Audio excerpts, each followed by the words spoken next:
Olá, bom dia, meus amores. Hoje iremos realizar, a nossa revisão de língua portuguesa, certo?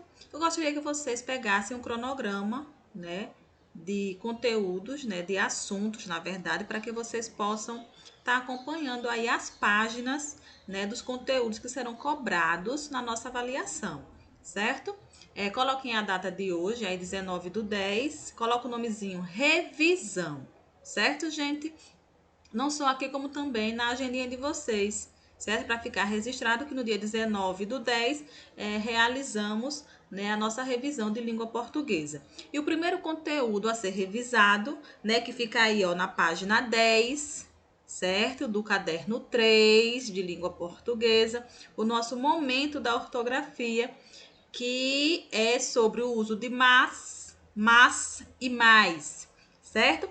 Então, eu irei fazer aquele resumão, certo? Irei focar nos pontos mais importantes para que vocês compreendam melhor, certo?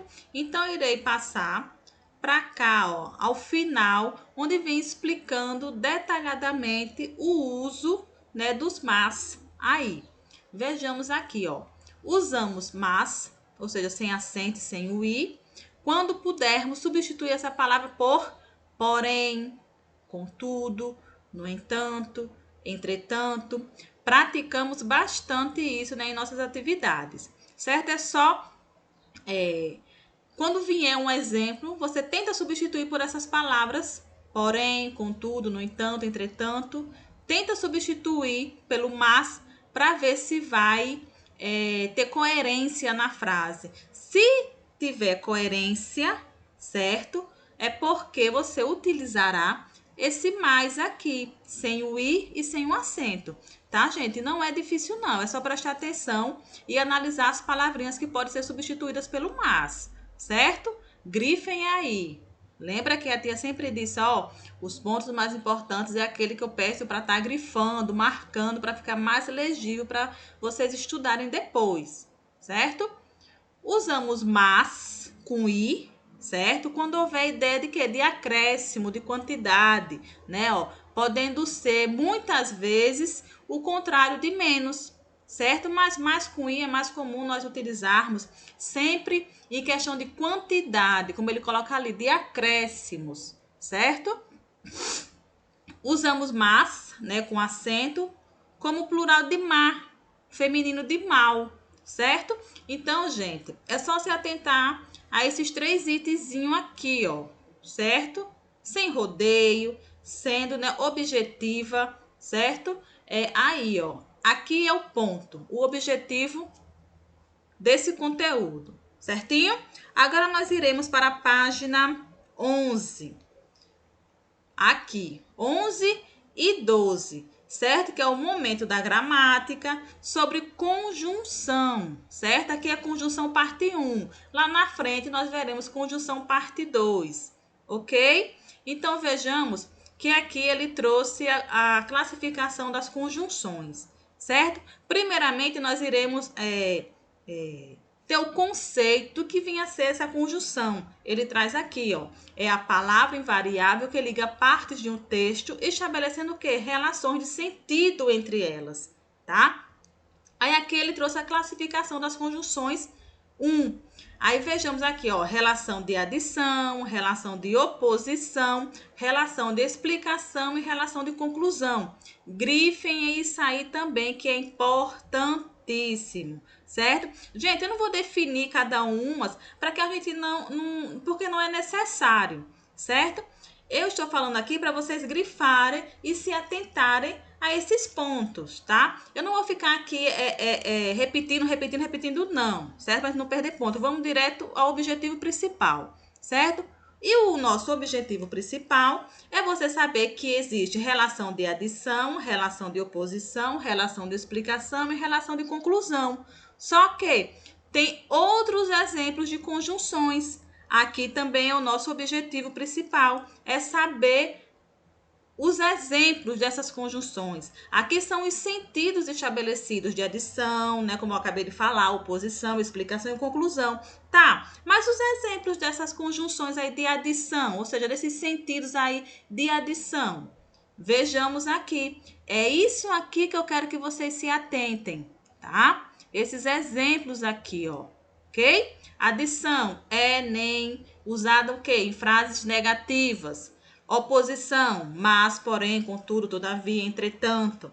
Explicação, pois, porque, que. Conclusão, portanto, logo, então. Ok? Compreendeu isso aí, gente? Certo? Vai realizar, sim, uma ótima prova. Certinho? Agora nós iremos para o uso dos porquês. Na página 27. Acompanhem aí com a professora, certo? Página 27, gente. O uso dos porquês, ok? Deixa eu colocar aqui. Aqui, ó. Momento da ortografia. Uso dos porquês.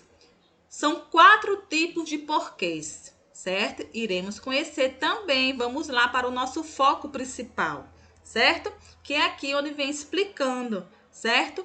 Quando será utilizado cada um desses porquês, certo? O porquê separado e sem acento empregado no início da pergunta, tá? Vocês não terão dificuldade porque eu sei que vocês já sabem esse conteúdo, certo? O porquê separado e com acento usado sempre no final de frase, o que é interrogativa, quando se faz uma pergunta.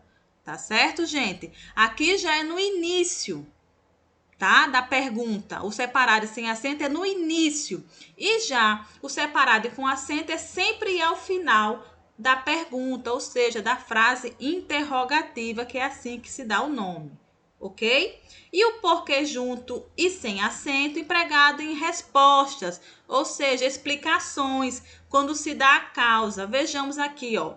A peça só anda para frente porque não tem os mesmos movimentos da dama, tá? Atente aí, sempre será empregados em respostas ou explicações. Gente, e o porquê junto e com acento, ele geralmente vem antecedido sempre por um artigo, tá? Artigo o, a, tá? Ou por um pronome chamado de determinantes. É a única forma que admite o plural, certo? O plural. Vejamos, tá? Como ele foi colocado aqui, como ele foi empregado aqui nessa frase, certo? Então, se atentem a isso, certinho? Agora nós iremos para a página 29, que é o quê? A conjunção parte 2, certo? Iremos analisar aqui a relação de sentidos, certo? Já aqui vem com outra classificação: relação de tempo, relação de causa, relação de condição e relação de finalidade, certo? O foco principal é o quê? Sempre os exemplos desses sentidos estabelecidos, né? Os exemplos, os tipos dessas conjunções, que é o mais importante. Você também tem que saber diferenciar as conjunções da parte 1 para a parte 2. Aqui é sentidos de tempo, de causa, de condição, de finalidade. E quais são essas conjunções, esses exemplos aí de tempo? Antes que, depois que, logo que, sempre que e etc. De causa, pois, como, por isso, que e etc. Porque tem vários, certo? Condição, caso, desde que, a menos que e etc. E a finalidade, para que e etc. Não irei fugir dessas conjunções, certo? Compreenda cada uma delas, tanto conjunção parte 1 como conjunção parte 2. A professora está dizendo que não irá fugir dessas conjunções que está aqui no livro de vocês, ok?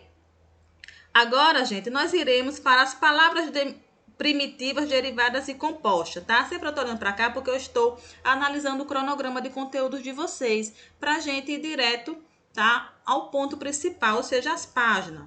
Gente, as palavras primitivas, derivadas e compostas está na página 44 a 46. Vamos lá, rapidinho, para que a gente não perca tempo, né?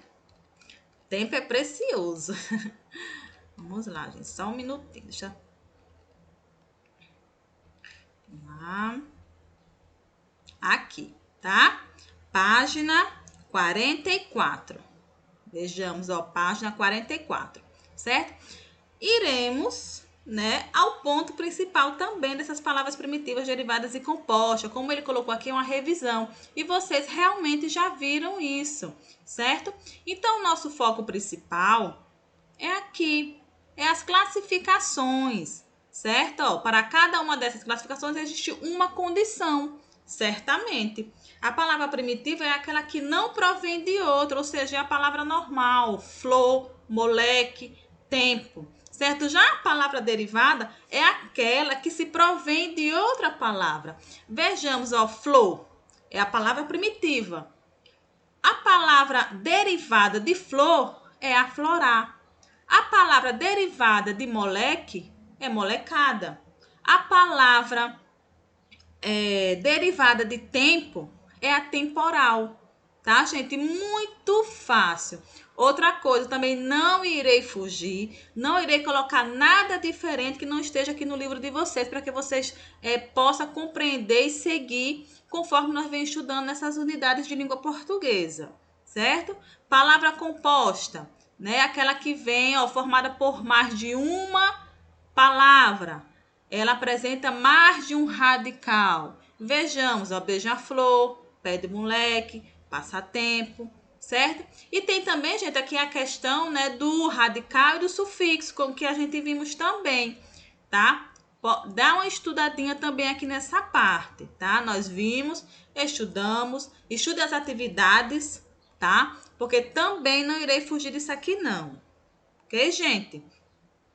E por fim, né, o nosso último conteúdo aqui, né, do terceiro bimestre, certo? Nós ficaremos até o numeral, tá? O que ficou faltando aqui nessa disciplina, ou seja, de língua portuguesa, daremos sequência no quarto bimestre. Foi pouco, graças a Deus. É só uma unidade, se eu não me engane, tá? Que ficou faltando.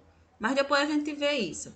Numeral, nós iremos também para o foco principal, tá? A definição do que vem a ser o numeral é a classe de palavras que exprime ideia de quantidade dos seres ou que os situa em determinado o quê? Sequência. Aí tem os numerais, tem 5 classificações, certo? Ó, tem os cardinais, os ordinais, os multiplicativos, os fracionários e coletivos. Também vocês não tiveram nenhuma dificuldade em relação a esses conteúdos. Graças a Deus. A esses conteúdos não, perdão, a esse conteúdo. Responder as atividades com maior facilidade, certo? O que eu posso alertar em relação a esse conteúdo é sempre vocês se atentarem em relação aos numerais cardinais e ordinais, porque às vezes tem aluno que se confunde. Mas lembra a dica que a professora disse? Ordem. Exprime o quê? Ordem. Primeiro, segundo, terceiro, quarto, quinto e assim por diante, tá? Só se atentar a isso. Os demais, beleza, tranquilo. Os cardinais, 1, 2, 3, 4. Já vem aqui os multiplicativos, que é o dobro, triplo, centuplo e assim por diante. Os fracionários também, porque são frações, né? Tá bem fresquinho aí na cabeça de vocês. 1/3, 2/4, meio, ok? E os coletivos também, bem simples, né? Dezena, dúzia, bieno. Então, se atente às atividades que nós estudamos, tá? Ou que nós realizamos, tá? Tá aqui, tá todos os objetivos dessas unidades aí, ou seja, desses conteúdos, tá, gente? Nós ficamos, né, até essa atividade, certo? Até na página 49 mesmo, que foi onde foi a realização da atividade sobre numeral. Gente, estudem, certo? Qualquer coisa, estou à disposição para tirar dúvida, certo? Os conteúdos de língua portuguesa estão fáceis, tá? É só estudar e compreender. Foque também nas atividades, certo? Para maior compreensão do conteúdo, ok? Espero vocês em nossa videoconferência, certo? Estude, anotem as dúvidas, caso tenha, para que venhamos debater, para que vocês não fiquem com dúvidas nenhuma, ok? Ó, beijo e até logo mais.